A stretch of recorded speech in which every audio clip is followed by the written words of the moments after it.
हूँ। और अगर आप मुझे पहली बार देख रहे हैं तो मेरा नाम है नेहा विज और आप NV पर, जहाँ पर हम wedding dances and Bollywood dancing की बात करते हैं।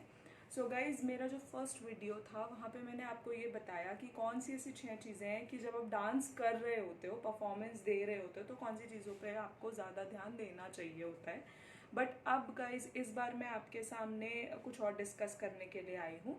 मैंने सोचा ये था कि मैं एक प्रैक्टिकल सेशन प्लान करूँगी जहाँ पे मैं आपको कोई गाने पे डांस सिखाऊंगी, बट मुझे समझ नहीं आया कि कौन से गाने पर सिखाऊं, सिंस बहुत सारे गाने हैं। तो मैंने सोचा कि मैं आप लोगों की हेल्प लूँ।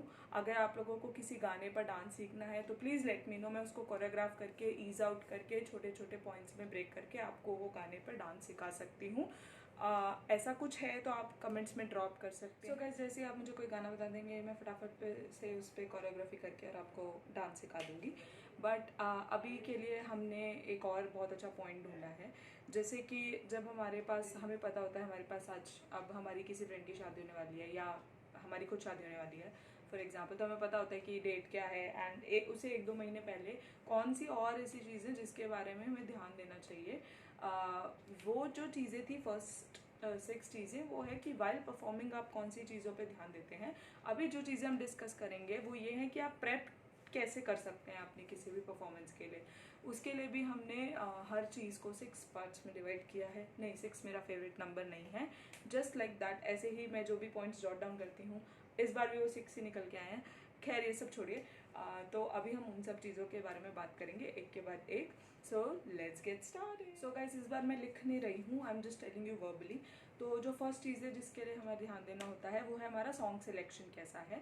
यूजुअली गाइस, जो भी परफॉर्मेंस आप देते हो ना, अगर आप उसको 2.5 या 3 मिनट से ज़्यादा देते हो तो ऑडियंस बोर हो जाती है कि आप नाचे जा रहे हो। तो ऐसा नहीं करना चाहिए हमें। ऐसा मैं सजेस्ट करूँगी आपको, जितनी परफॉर्मेंस छोटी होगी उतना ज़्यादा लोग उसको एंजॉय करेंगे। आई यूजुअली प्रेफर कि 2.5 से 3.5 मिनट तक ही मैं अपनी पूरी परफॉर्मेंस को सम अप कर दूं। बट ऐसा बहुत रेयर होता है गाइस कि एक ही सॉन्ग पर पूरी परफॉर्मेंस हो। तो हमें क्या करना होता है, मान लीजिए अगर हमें 2 या 3 सॉन्ग्स सिलेक्ट करने हैं तो हम सबसे पहले क्या करते हैं, जब भी हमें पता होता है हमें परफॉर्म करना है, हम सबसे पहले एक नोटपैड उठाते हैं और हम लोग जॉट डाउन करते हैं कि हम कौन से वाले गानों पे डांस करना चाहते हैं। एंड देन उसके बाद सबसे इंपॉर्टेंट चीज़ जो गाइस आती है वो ये है कि जो आपके जो डांस के पोर्शंस है उस पर आप क्लियर रहो। कि जैसे मान लीजिए मुझे मुखड़ा पे करना है या मुझे इसका पैराग्राफ उठा के डांस करना है, तो वो चीज़ें हम नोट डाउन करेंगे सबसे पहले। सो गाइज, जब भी हम जॉट डाउन करते हैं या जब हम लिख रहे होते हैं कि हमें कौन से गानों पे डांस करना है, तो गाइज एक बात प्लीज़ आई रिक्वेस्ट कि डांस के टाइम पे ध्यान रखिए कि वहाँ कोई बूगी वूगी नहीं चल रहा है। वहाँ पे आप किसी को गाना डेडिकेट कर रहे हैं, मतलब कि कोई, अगर आप कोई इररिलेवेंट गाना उठा लेंगे, इसका तो ध्यान रखना है कि जो भी गाना हम पिक कर रहे हैं वो हम या तो किसी को डेडिकेट कर रहे हैं या तो हम उनके साथ डांस कर रहे हैं। फॉर एग्जाम्पल, अगर खुद ब्राइड्स कर रही हैं तो वो अपने, ऑफकोर्स वो अपने फियांसे या अपने पेरेंट्स को डेडिकेट कर सकती हैं। Same goes for other people also, कि अगर सिस्टर है तो वो अगर ब्रदर और भाभी के लिए कुछ डांस कर रही हैं, या अगर कोई भाभी परफॉर्म कर रही है तो अपनी, अगर उनकी ननद की शादी है, देवर की शादी है, उस हिसाब से उनको गाने पिक करने हैं। तो हमें इसका बहुत ज़्यादा ध्यान रखना है गाइज, वरना पर्पस ही खत्म हो जाता है वेडिंग डांस। एक चीज़ और गाइज जो हमें इस फर्स्ट पॉइंट में ध्यान रखनी है वो ये है कि हमें ना डायलॉग्स नहीं लेने हैं यार, क्योंकि आपका पॉइंट ही नहीं है कोई डायलॉग डालने का। आपको बस ये इतना स्वीट, शॉर्ट एंड स्वीट समझना है, मेरे को 2.5-3 मिनट डांस करना है और उस 2.5-3 मिनट में मैं वही गाने चूज करना चाहती हूँ जो मैं किसी को डेडिकेट कर सकूँ, जो कि फंक्शन से रेलिवेंट लगे। फॉर नंबर 2 पॉइंट, कि हमारा इवेंट कौन सा है। इवेंट कौन सा है एज इन, हम हल्दी पे डांस कर रहे हैं, हम मेहंदी पे डांस कर रहे हैं, हम संगीत पे डांस कर रहे हैं, हम वेडिंग पे डांस कर रहे हैं। गाइज, इसमें भी बहुत सारी कैटेगरीज होती हैं। आपने देखा होगा हर जगह लोग आजकल छोटी छोटी परफॉर्मेंसेस करते हैं। हाँ, तो गाइज जो भी इवेंट्स होते हैं हम उस बेसिस पे गाना पिक करेंगे, इतना हमें समझ में आ गया, राइट? क्योंकि हर इवेंट पे आजकल लोग परफॉर्म करते हैं।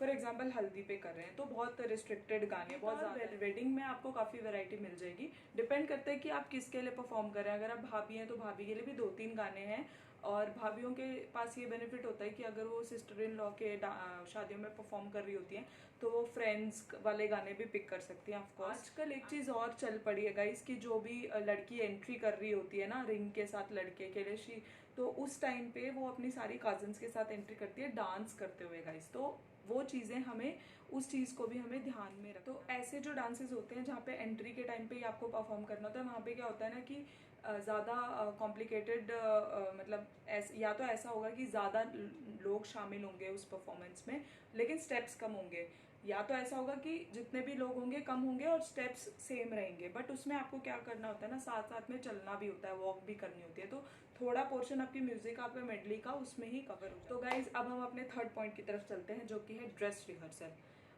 इसके बारे में मैंने फर्स्ट वीडियो में भी बात की थी, क्योंकि वो बहुत इंपॉर्टेंट चीज़ होती है। आप कौन से ड्रेस में डांस, आपकी मूवमेंट उसमें कंफर्टेबल नहीं होगी तो होगा क्या ना कि अगर आप डांस कर रहे होगे आपका ध्यान उसी चीज़ में रहेगा कि आपका पैर उलझ रहा है लहंगे में, या अगर आप 2 लोग डांस कर रहे हो तो आपका डिस्टेंस इतना मेंटेन करके रखना है कि आप लोगों की चुन्नी और लहंगा ये सब किसी के पैर के नीचे ना आए, क्योंकि वो बहुत रिस्की होता है। हमें क्या करना है ना कि जब हम लास्ट ट्रायल करते हैं डांस ड्रेस की अपनी, जो भी हम पहन रहे होते हैं इवेंट पे, कोई भी होगा, चाहे एक ब्राइड हो चाहे ब्राइड की फ्रेंड हो, कोई नया कपड़ा खरीद रहे हो आप, साड़ियाँ स्पेशली जो भी होती हैं उनमें जो लोग परफॉर्म करते हैं, तो हमें ये मेक श्योर करना है। सेटल डाउन का कहने का मतलब है गाइस कि जैसे हम मान लीजिए लहंगे या क्रॉप टॉप स्कर्ट में डांस करें तो हमें ध्यान रखना है कि मान लीजिए अगर हम चुन्नी ले रहे हैं तो उसकी चुन्नी स्टेज पे अगर आप सोलो करो वो भी रिस्की है कि आप ही के पैर के नीचे वो आ सकती है।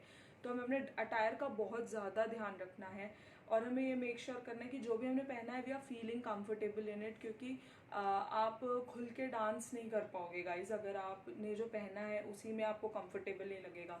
अगर आपको लग रहा है कि वो बहुत मतलब नीचा है, लेंथ ज़्यादा है आपकी स्कर्ट की, लहंगे की या गाउन की, तो आपको मेक श्योर करना है कि आप उसको बिल्कुल अच्छे से फिट करा लीजिए। अगर आप प्लान कर रहे हैं कि जैसे कि हील्स में डांस करना है तो हील्स में डांस करना थोड़ा सा मुश्किल हो जाता है गाइस। तो इसी के साथ हम आते हैं अपने फोर्थ पॉइंट पे, जो कि है फुटवेयर। इसके बारे में भी मैंने आपको first part of the video में बताया था। तो गाइज जो जैसे लड़कियां आजकल शूज़ पहन लेती हैं तो क्योंकि वो विजिबल नहीं होता है लहंगे में, गाउन के नीचे, ऑफ कोर्स कलर मैटर्स मत, पता चला आपने पीच कलर का लहंगा पहना है और आप नीचे काले कलर के जूते पहन रहे हो तो वो तो वर्क नहीं करेगा ऑफ कोर्स। तो आपको आप कर सकते हो, आप अपने कंफर्ट के हिसाब से अपना फुटवेयर चूज कर सकते हो अगर विजिबल नहीं है चीज़ें तो। लेकिन अगर मान लीजिए आप साड़ी में डांस कर रहे हैं तो गाइज आपको थोड़ा सा ना, जब आप अपनी, अगर आप थोड़ा सा मतलब बैलेंस आउट करना पड़ेगा आपको, ज़्यादा नीची नहीं करनी है साड़ी, पल्लू कंट्रोल में होना चाहिए। अगर हो सके तो इस तरीके से अपने लहंगे की चुन्नियाँ जो भी है उसको टाई करके रखिए कि वो आपके हाथ से जुड़ा रहे।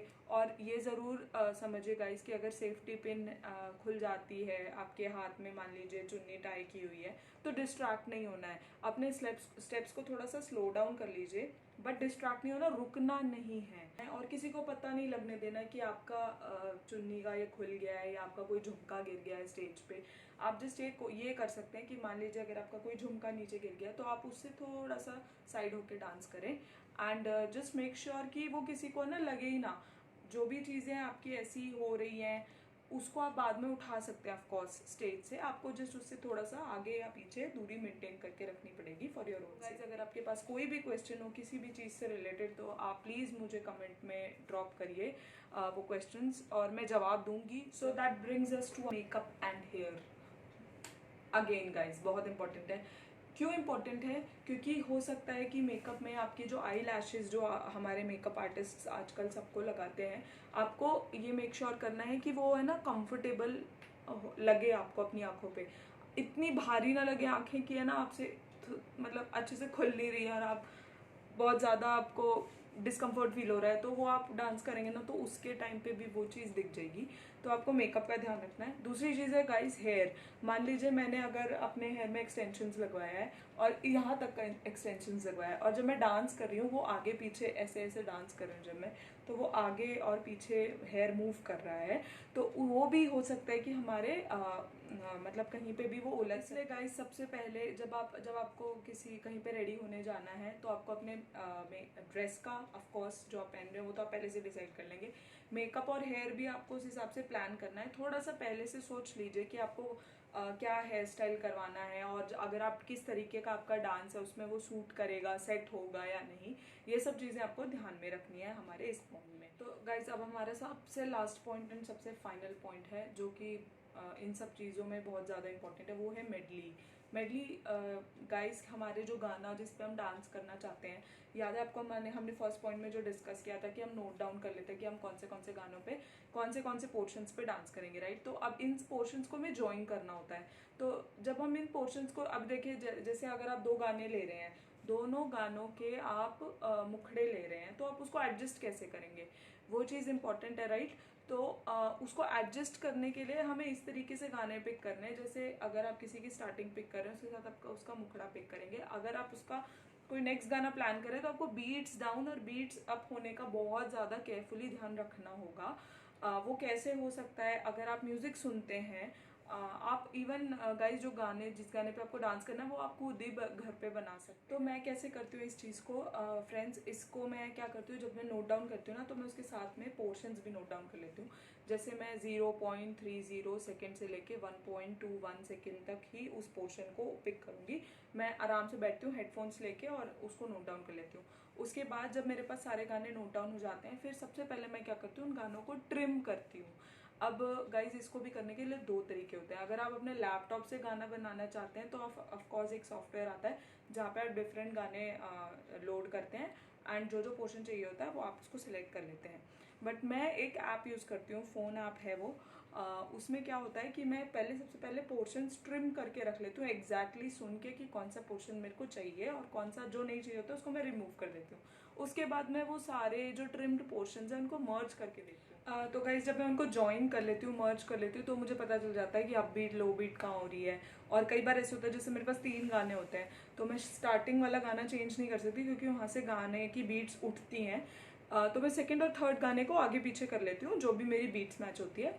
ऑफकोर्स अगर आप कोई एक वेडिंग कोरियोग्राफर कर रहे हो या किसी कोरियोग्राफर को हायर कर रहे हो, बुक कर रहे हो, वो ये सब आपको करके देता है, आपको टेंशन लेने की ज़रूरत नहीं होती। बट गाइस ऐसा कुछ नहीं है, आप भी खुद कर सकते हो। ज़्यादा से ज़्यादा एक दो बीट्स आगे पीछे हो जाएंगी।